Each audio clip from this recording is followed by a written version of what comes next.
Salam saudara saudara dikasih Tuhan. Berjumpa lagi dalam program ini berluaskan kasih karunia. Pada hari ini kita akan menyampaikan Injil Kristus yang menyegarkan jiwa kita, menenangkan pikiran kita, dan memerdekakan kita dari ikatan dan belenggu apapun. Pada hari ini saya akan mengambil tema Jesus come quickly. Jesus come quickly. Kristus akan datang segera. Namun sebelumnya saya mau mengucapkan selamat memperingati Hari Kemerdekaan Republik Indonesia yang pada hari ini kita rayakan semua rakyat Indonesia turut merayakan kedatangan Tuhan Yesus kedua kali atau eskatologi adalah bagian pelajaran yang membahas alih-alih terakhir menjelang kedatangan.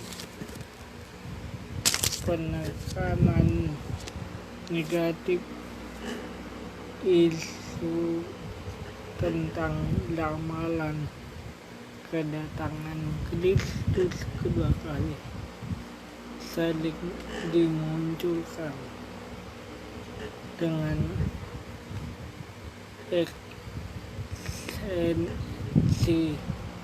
esensi negatif. Nah, menurut pemikiran Donald Guthrie, kedatangan Tuhan Yesus adalah peralihan masa di satu masa yang satu ke masa yang lain, atau disebut alih Tuhan.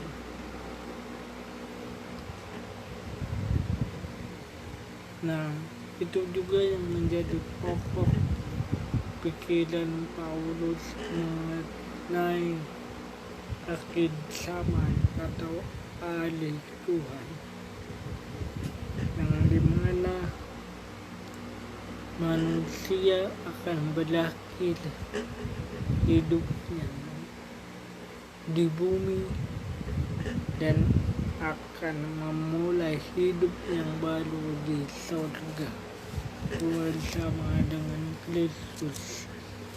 Haleluya.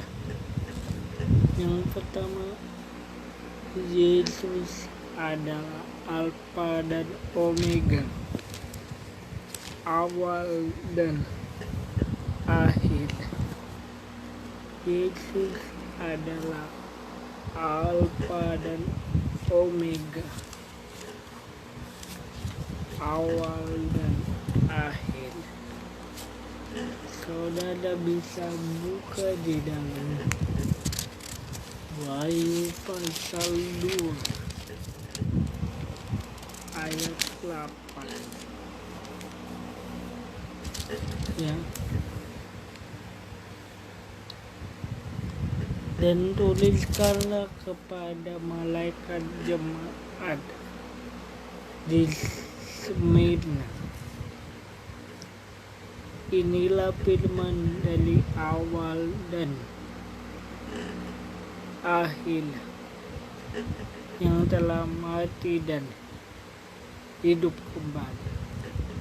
Dikatakan sekali lagi di Wahyu 2 ayat 8, dan tuliskanlah kepada malaikat jemaat di Semina, inilah firman dari yang awal dan yang akhir, yang telah mati dan hidup kembali. Kata jemaat dalam bahasa Yunani eklesia, gereja. Jadi pada saat itu Rasul Yohanes menjelaskan kepada jemaat atau gereja di Semina, ya, tentang firman Allah yang kekal. Dialah yang awal dan akhir. Awal adalah huruf pertama dalam bahasa Yunani yang disebut alpha, dan huruf terakhir dalam bahasa Yunani disebut omega. Maka kita dapat simpulkan pengertiannya bahwa Yesus adalah Allah yang telah ada di masa kekekalan, ya, sebelum dia berinkarnasi sebagai manusia. Dia sudah ada dalam kekekalan, dan Yesus juga yang telah ada dan yang akan datang kembali untuk membawa kita kepada kekekalan. Yang kedua, Yesus disebut Alfa Omega. Alfa dan Omega ini merupakan bukti bahwa dialah Allah itu sendiri, Allah pencipta alam semesta yang telah turun jadi manusia. Dia pemilik hidup ini. Dia pencipta langit dan bumi dan segala isinya, yang telah ada sebelum dunia dijadikan dan akan datang kembali untuk mengakhiri dunia dan mengawali dunia yang baru pada saat kedatangannya yang kedua.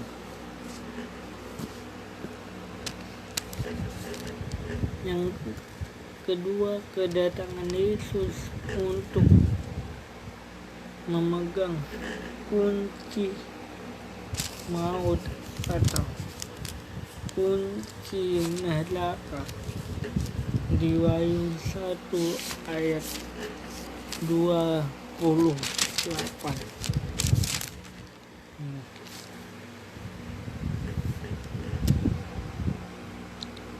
Di Wahyu 1 ayat 18, ya. Dan yang hidup, aku telah mati, namun lihatlah aku hidup sampai selama-lamanya, dan aku memegang segala kunci maut dan kunci kerajaan maut. Wahyu 1 ayat 18. Mengapa Yesus mengatakan bahwa dia yang memegang kunci maut dan kunci kerajaan maut? Artinya tidak ada satupun yang bisa membuka dan menutup pintu kematian. Artinya tidak ada satupun yang bisa membuka pintu neraka, pintu kerajaan neraka, ya, kerajaan setan di masa kekekalan tanpa Yesus yang telah memegang kunci kerajaan neraka atau maut tersebut. Jadi hanya Yesus yang bisa mengkehendaki manusia diselamatkan atau tidak. Meskipun kita percaya bahwa Allah menginginkan semua manusia berdosa itu diselamatkan tanpa terkecuali, tidak ada satupun di pikiran Allah menginginkan manusia yang berdosa, yang telah gagal dan dosa dan hancur karena dosa, binasa dan masuk ke dalam neraka.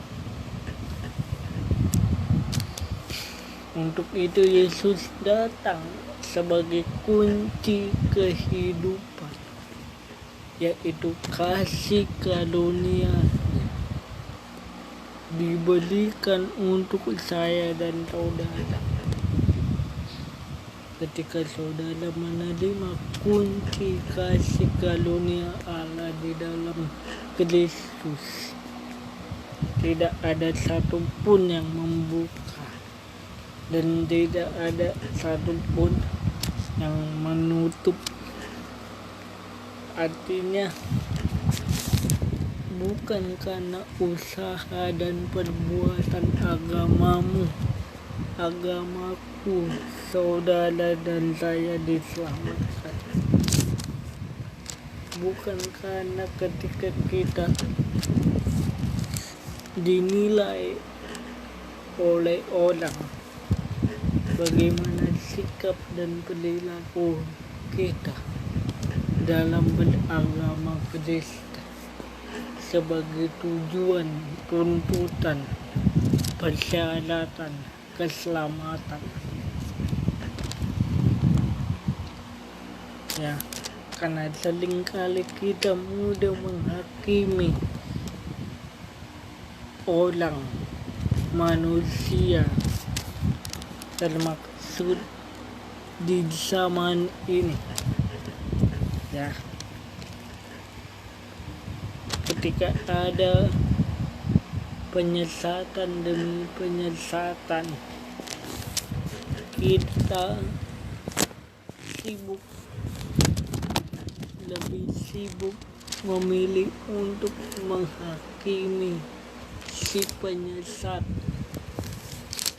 yang mungkin sedang mengadakannya. Padahal Yesus berkata bahwa di akhir zaman penyesat itu akan ada dan harus ada,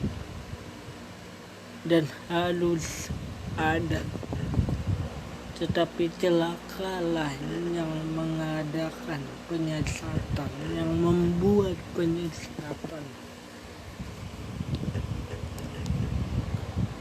Untuk itu kita tidak bisa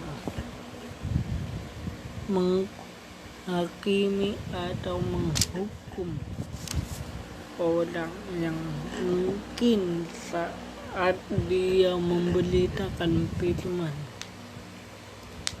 memberitakan kebenaran, memberitakan firman Tuhan, Alkitab, memberitakan Injil, itu tidak sesuai dengan konteks Alkitab. Mungkin bagi kita itu bukan sesuai dengan apa yang diajarkan Kristus Yesus dan para rasul-rasulnya, karena mereka akan mendapatkan upahnya sesuai apa yang mereka lakukan saat ini ketika Yesus datang kedua kali. Ya, jika kedatangan Kristus kedua kali untuk memegang kunci neraka atau kunci kerajaan maut, apakah yang dialami oleh orang percaya ketika Yesus sudah datang kedua kali? Apakah yang dialami, apakah yang dirasakan oleh gereja Tuhan ketika Yesus datang kedua kali?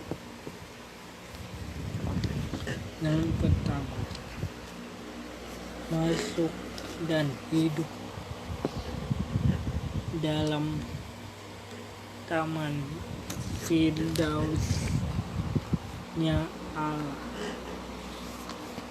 Sekali lagi, ketika Yesus datang kedua kali, orang percaya atau gereja Tuhan masuk dan hidup di taman Firdaus Allah.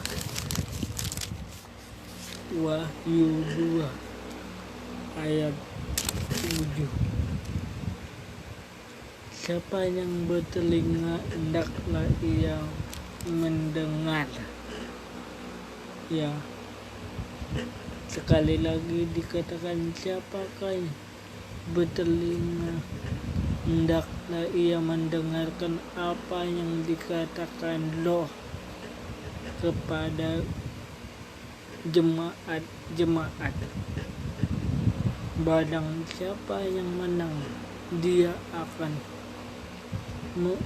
kuberikan makan dari pohon yang ada di taman Firdaus Allah.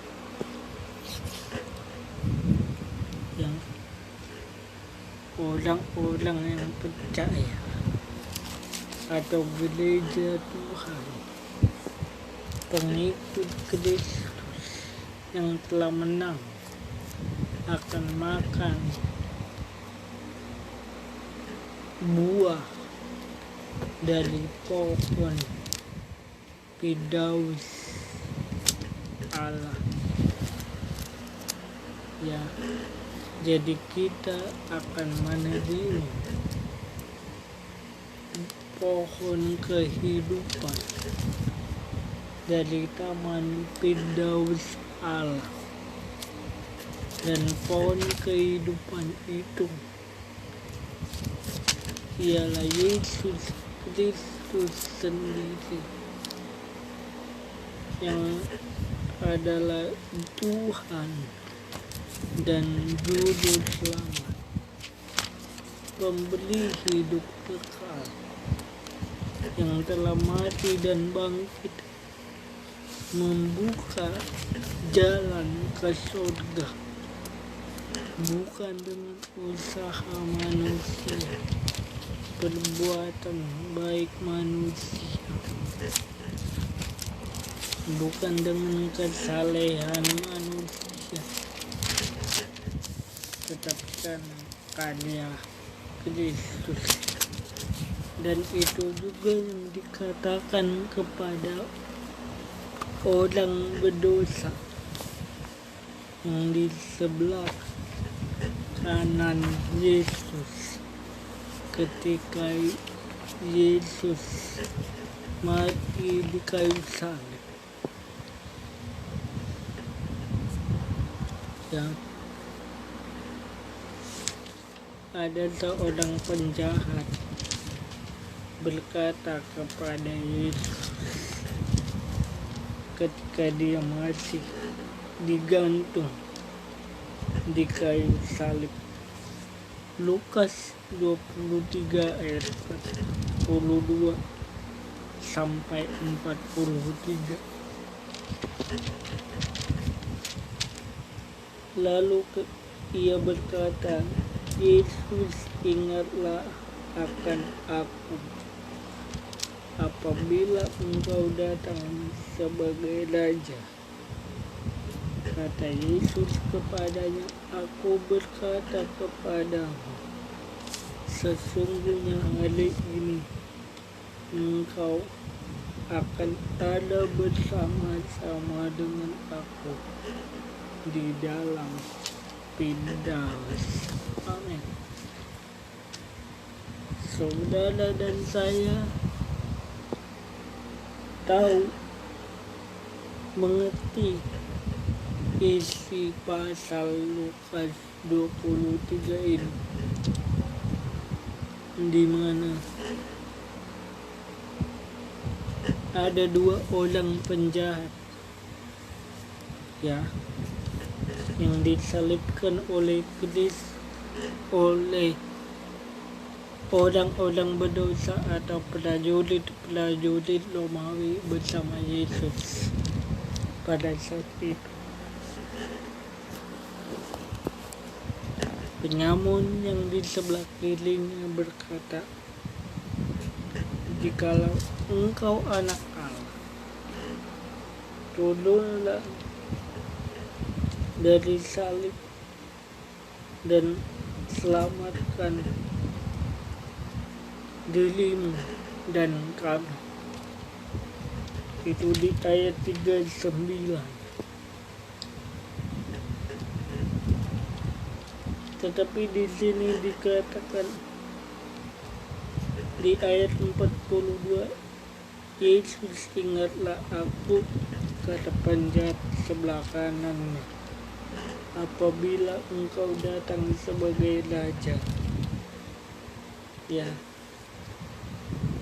jadi dalam konteks ini kita melihat bahwa Tuhan telah menentukan siapa yang akan menjadi pemenangnya, pemenang di dalam Tuhan, ya, memperoleh kemenangan di dalam Tuhan Yesus Kristus, bukan dengan usaha dan perbuatan kita, bukan karena kita yang bertanding berjuang untuk mengalahkan dosa dan kematian, tetapi karena kita percaya Yesus telah mati dan bangkit, ya, dan akan membuka jalan kepada Bapa di surga, menempatkan kita di dalam Firdaus, ya.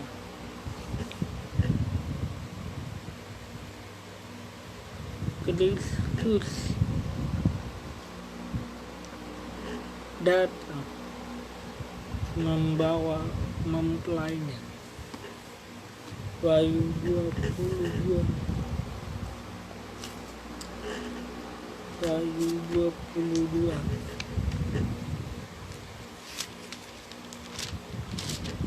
ayat 16 sampai 17. Kristus akan datang membawa mempelainya, ya. Wahyu 22 ayat 16 sampai 17.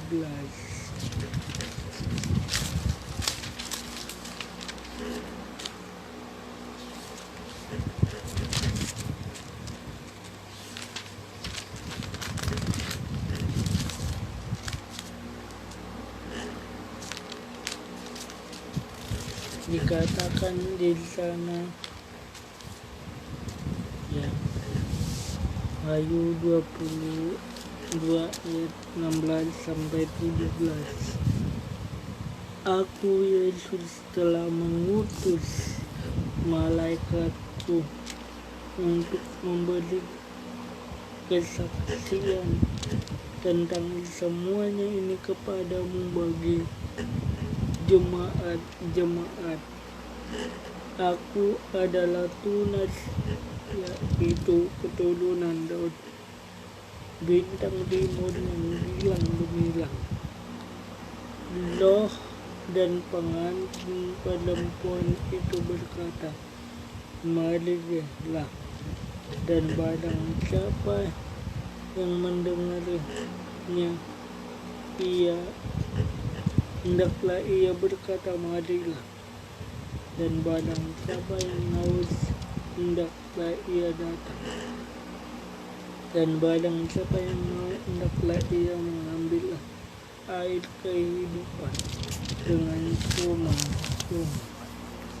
Jadi Kristus akan datang untuk membawa mempelainya, untuk memberikan air kehidupan bagi mereka yang haus akan keselamatan, haus akan kelepasan, haus akan kehidupan yang penuh dengan kemuliaan, pengharapan, dan dia akan menerima aliran air kehidupan dengan cuma-cuma, dengan gratis,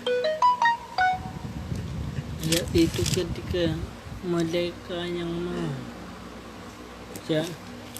menyatu dengan Kristus lewat gerejanya dan mendengar berita keselamatan yang disampaikan oleh Roh Kudus melalui Injil. Kristus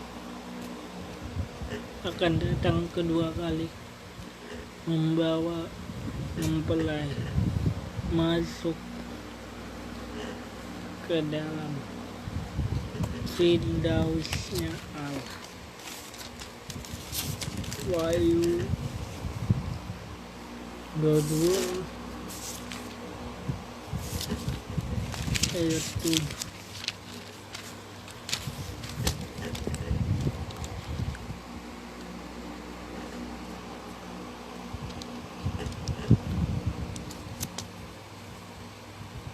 Wahyu 2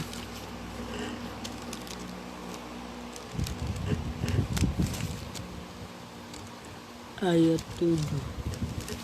Wahyu 2 ayat 7. Siapa yang bertelinga, hendaklah ia mendengarkan apa yang dikatakan Roh kepada jemaat-jemaat. Barang siapa yang menang, dia akan kuberi makan dari pohon kehidupan yang ada di taman Firdaus Allah.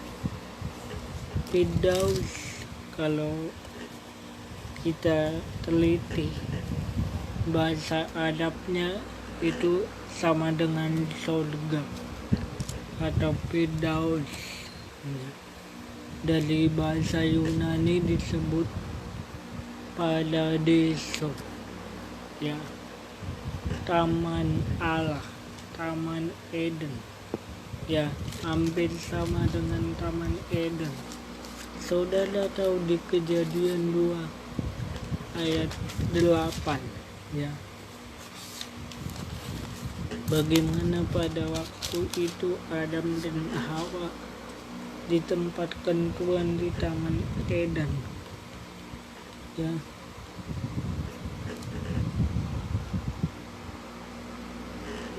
Tuhan membuat Taman Eden di sebelah timur. Disitulah ditempatkannya manusia yang dibentuknya itu. Ayat 9, lalu Tuhan Allah menumbuhkan berbagai-bagai pohon dari bumi yang menarik dan baik untuk dimakan buahnya, dan pohon kehidupan di tengah-tengah taman itu, serta pohon pengetahuan yang baik dan yang jahat. Ya, memang pada waktu manusia jatuh ke dalam dosa, mereka salah memilih pohon yang telah ditetapkan atau telah dilarang Tuhan. Pada umumnya Tuhan telah menetapkan atau memerintahkan manusia, mengingatkan manusia untuk tidak memakan buah pohon pengetahuan yang baik dan yang jahat. Ya, karena di situ ada dua pohon, pohon pengetahuan yang baik dan yang jahat, dan pohon kehidupan. Namun pada dasarnya manusia keras, bodoh, ya, mudah ditipu oleh jahatnya iblis, liciknya iblis, sehingga mereka memakan buah pohon pengetahuan yang baik dan yang jahat, lalu mati.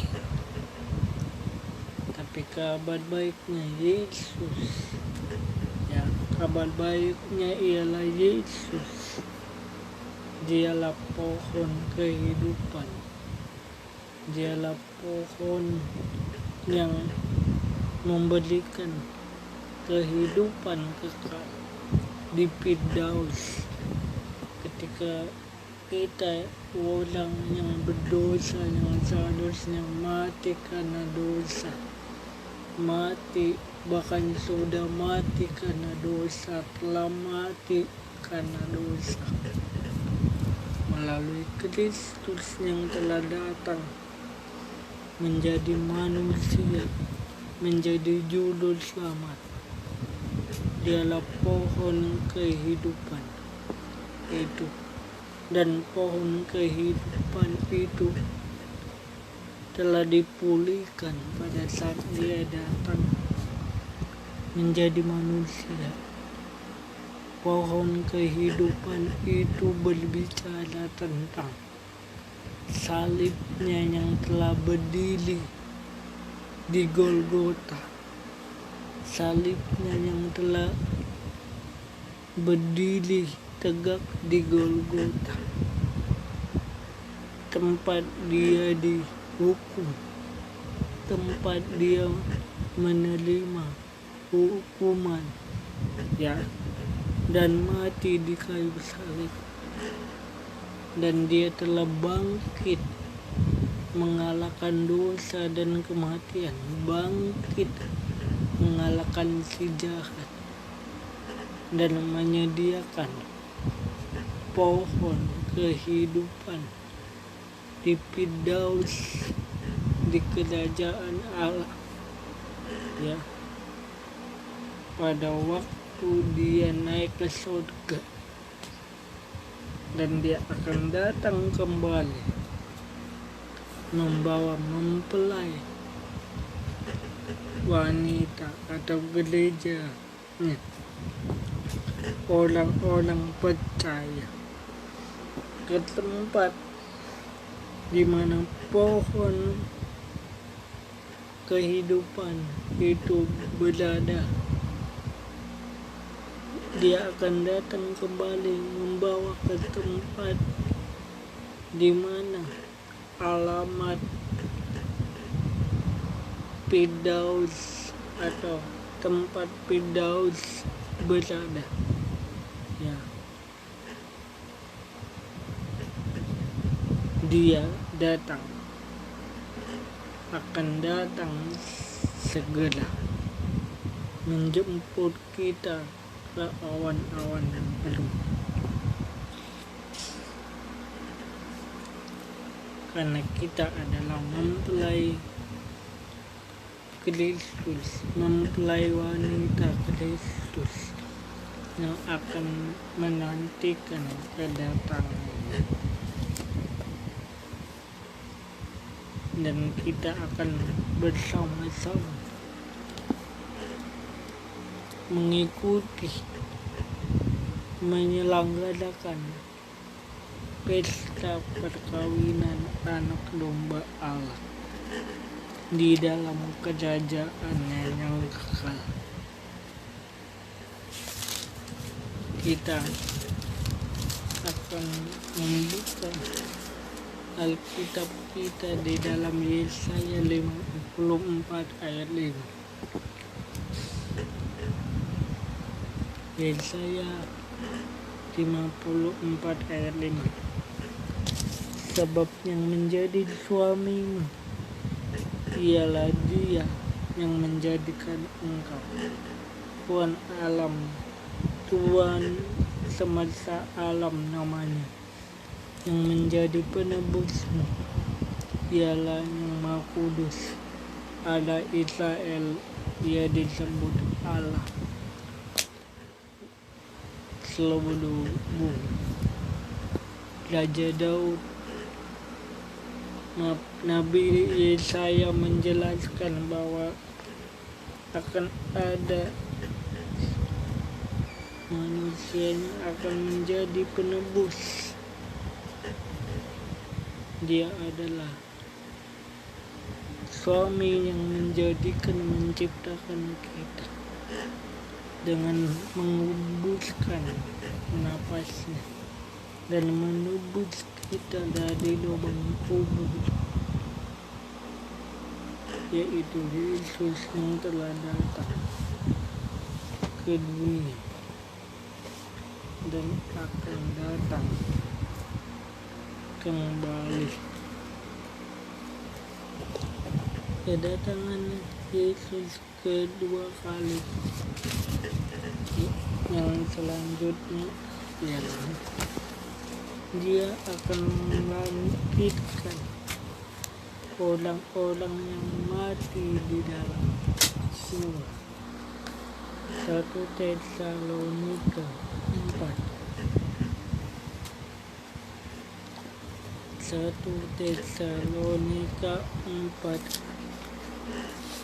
ayat 13 sampai 14.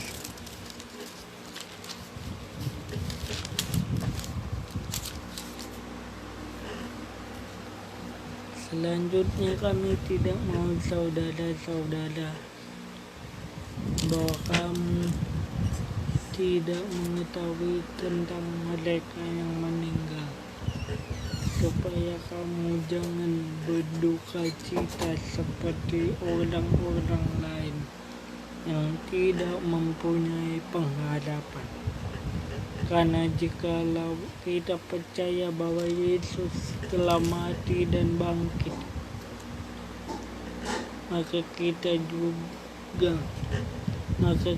kita percaya juga bahwa mereka yang telah meninggal dalam Yesus akan dikumpulkan Allah bersama-sama dengan Dia.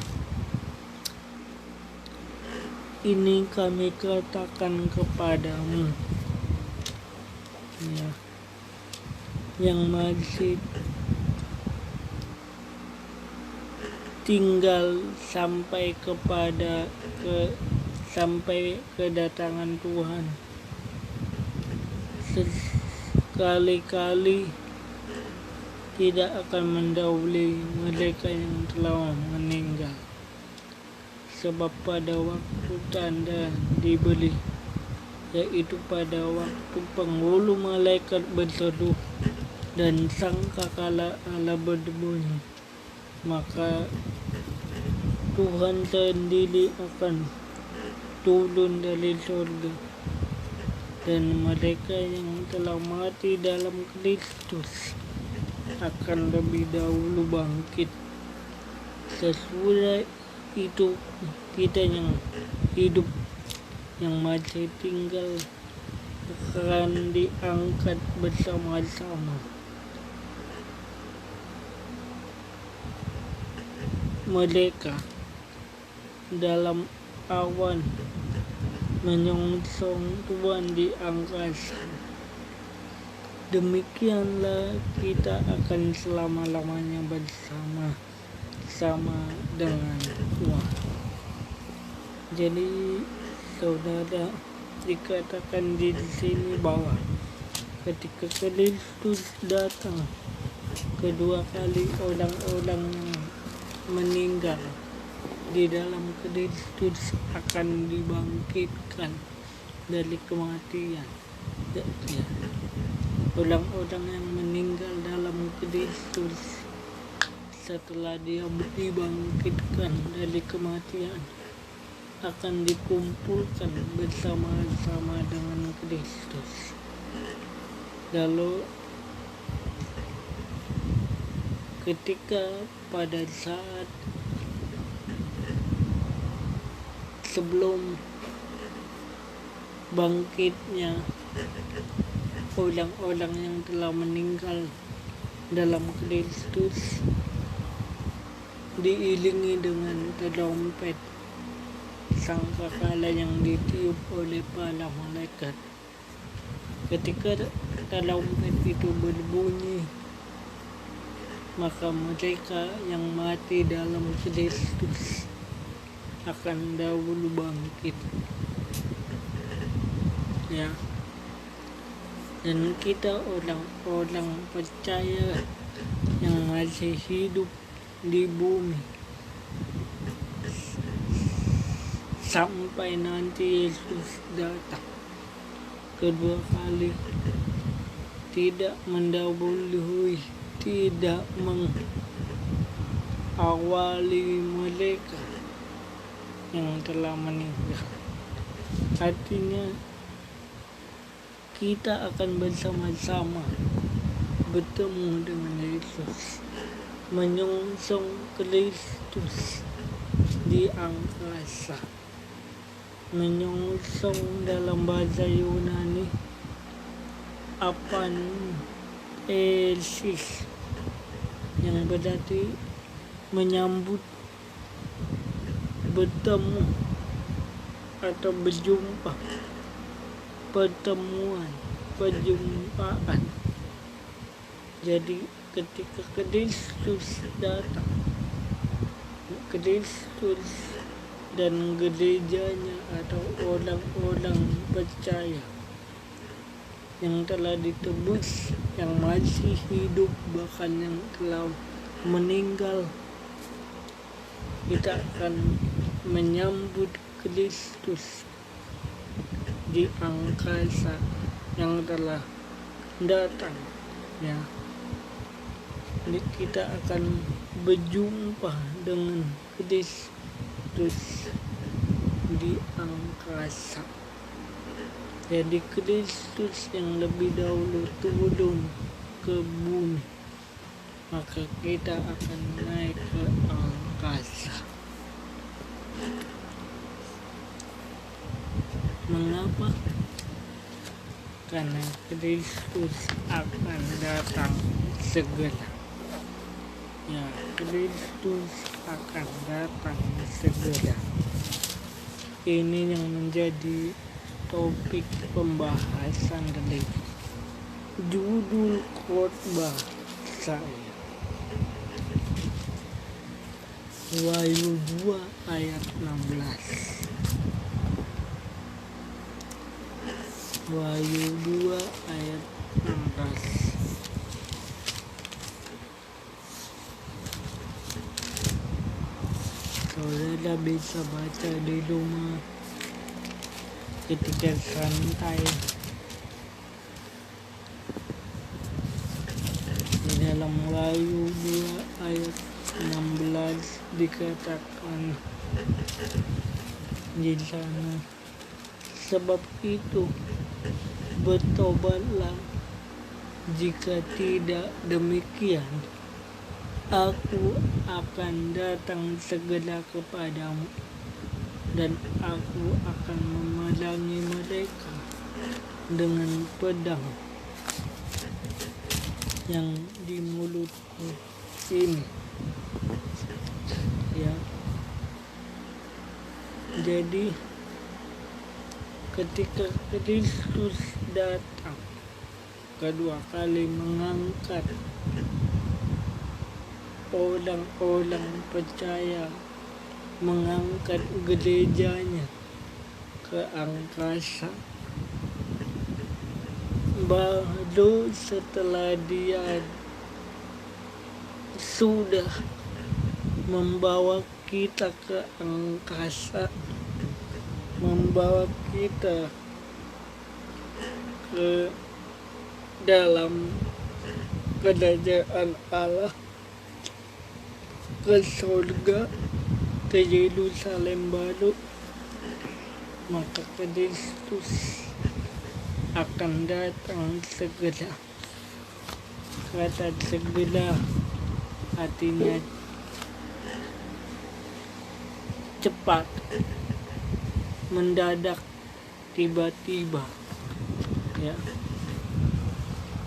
Yesus akan datang segera, dengan cepat, secara mendadak, dan tiba-tiba, untuk melawan musuh-musuhnya, yaitu nabi-nabi palsu, ya, dan orang-orang yang telah diselamatkan atau gerejanya dibawa untuk berpesta dalam kerajaannya. Wahyu 2 ayat 17. Jadi ketika ada penghukuman, ya, ketika Yesus datang untuk menghakimi, menghukum dunia ini, ya, pada hari penghakiman, Kristus datang bukan menghukum saudara dan saya. Kristus tidak lagi menghukum atau menghakimi, melawan kita orang percaya, karena Kristus akan melawan, menghakimi dan menghukum mereka, nabi-nabi palsu, orang-orang yang tidak percaya, orang-orang yang murtad, orang-orang yang dari lahir sampai matinya tidak mempercayai Injil. Ya. Tetapi kita yang percaya kepada Injil Kristus, menerima Yesus sebagai juru selamat dan Tuhan, ya, percaya bahwa Dia telah mati dan bangkit, kita tidak akan dihukum, ya, itu tidak akan dimurkai, melainkan kita akan berpesta. Jadi Kristus akan datang segera membawa kita, gerejanya, untuk berpesta dalam kerajaannya. Wahyu 2 ayat 17. Wahyu 2 ayat 17.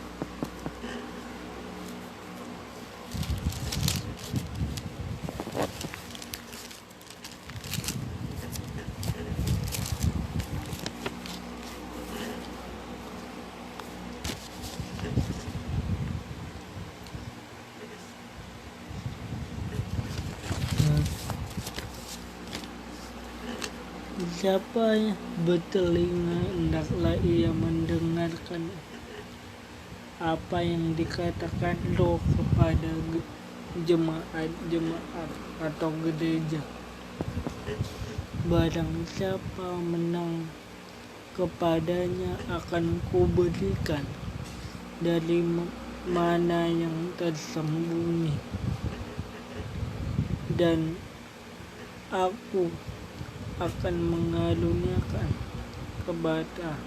kepadanya batu putih yang di atasnya tertulis nama baru yang tidak diketahui oleh siapapun selain oleh yang menerima.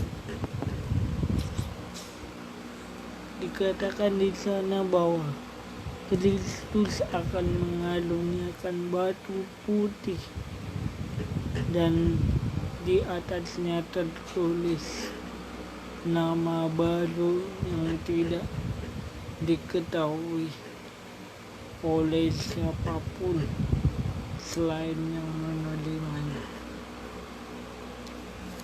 Artinya di sini bukan berarti ketika Yesus datang kedua kali nama kita berubah, nama kita diganti, bukan.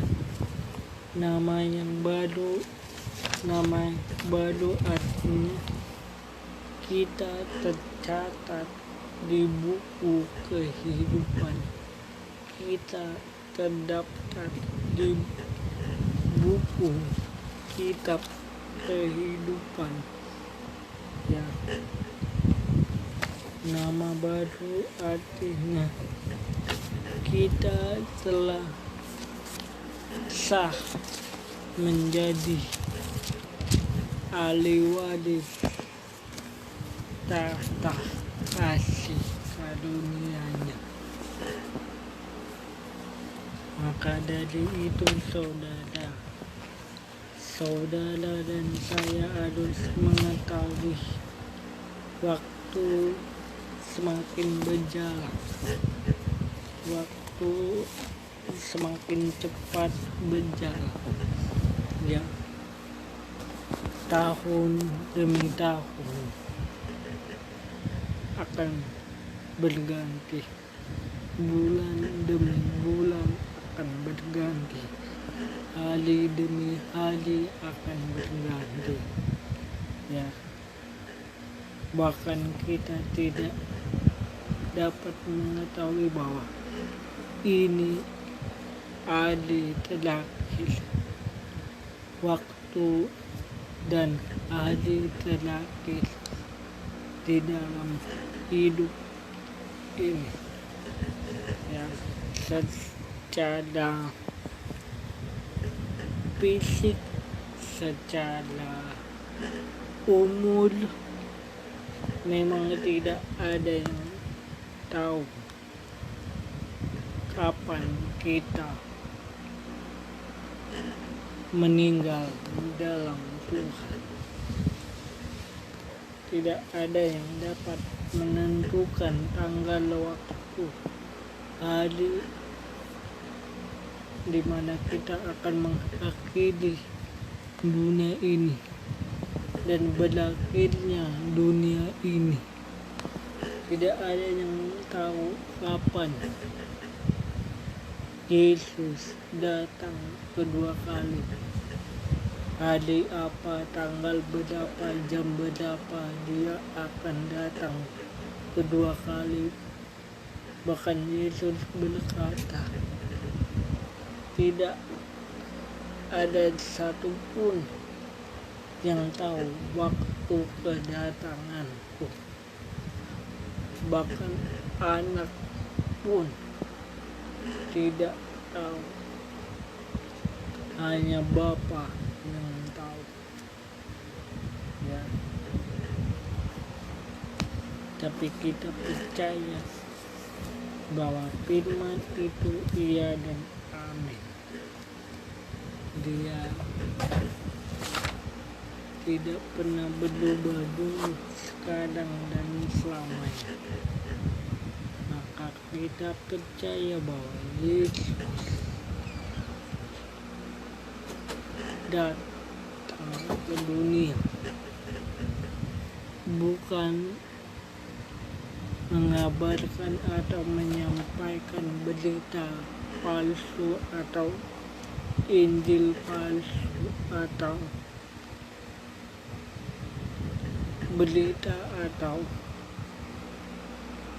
kabar palsu yang dibuat oleh nabi-nabi palsu, guru-guru palsu, orang-orang agamawi.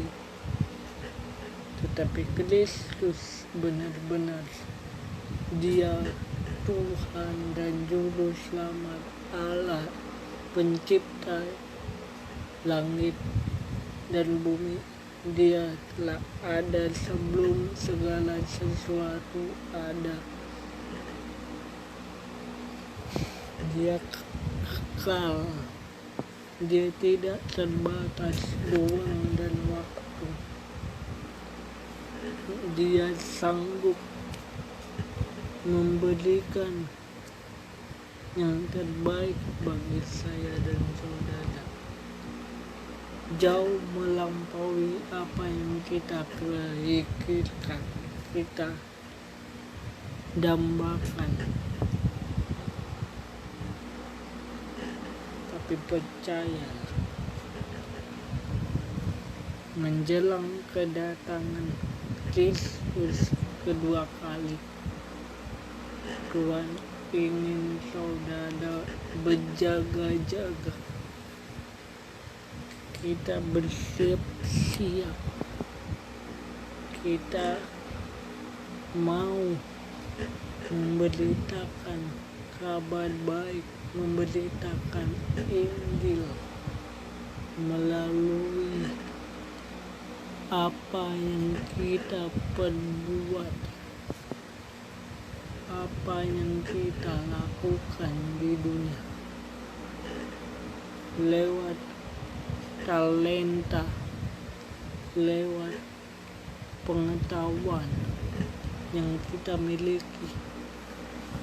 Kita mau memberitakan nama Yesus sebelum Dia datang kedua kali, lewat media sosial, memberitakan nama Yesus yang adalah Raja di atas segala raja, yang telah lebih dahulu menyelamatkan, mengampuni, menyucikan dosa. Maka banyak orang, bangsa, negara, agama bertekuk lutut memuji, memuliakan Yesus, mengaku Yesus dengan mulut, percaya dalam hati mereka, maka kita akan diselamatkan. Amin. Demikianlah firman Tuhan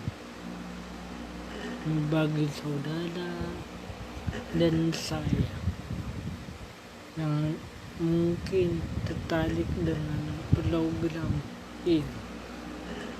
Mohon bantuan untuk menekan like, komen, dan subscribe untuk kelangsungan program ini. Tuhan memberkati.